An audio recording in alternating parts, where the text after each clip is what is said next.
ইলিশ ইলিশ কত করে ইলিশ? ইলিশ দাদা ভাই এটা নিলে 1500, এটা নিলে 1300, আর এটা 600।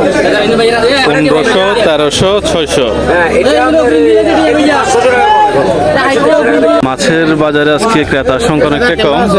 তার কারণ হচ্ছে যে আজকে বুধবার, রামপুর বাজার যে হাট বাজার, বুধবারে কিন্তু কিছু ক্রেতার সংখ্যা কম হয়। তার কারণে কিন্তু আজকে ক্রেতার সংখ্যা অনেকটাই কম। মাছের দাম মোটামুটি বলা যায় একটু বেশি, দাম কিন্তু এত কমে নাই বলা যায়। কিছু মাছের দাম আমি আপনাদেরকে দেখাই। ইলিশ ইলিশ কত করে ইলিশ?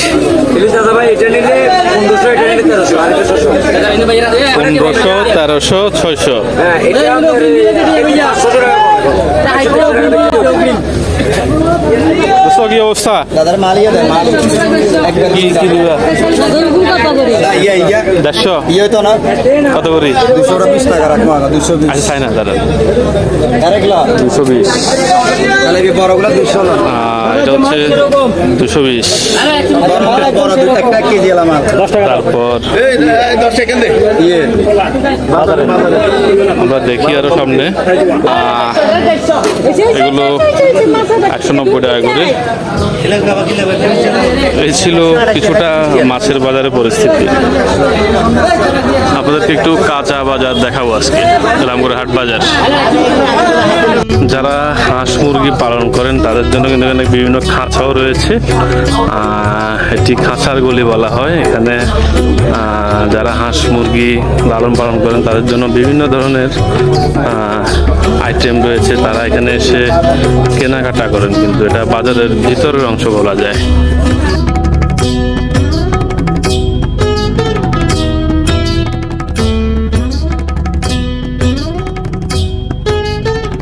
হাট বাজারে কিন্তু আজকে ক্রেতাদের উপস্থিতি কম। আবার বলি আজকে বুধবার, তার কারণে কিন্তু আজকে হাট বাজারে ক্রেতাদের উপস্থিতি অনেকটাই কম। আর এখন সময় প্রায় 11টা বাজে, একটু পরে হয়তো বাজার শেষ হয়ে যাবে। আর যে দৃশ্য আপনারা দেখছেন এটা কিন্তু কাঁচা বাজারের দৃশ্য।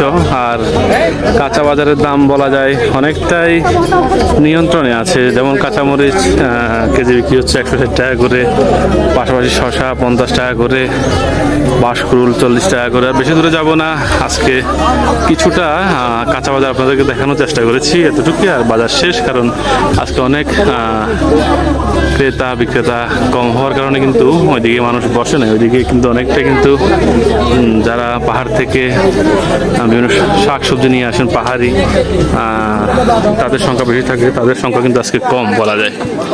ভালো থাকুন সবাই, সুস্থ থাকুন।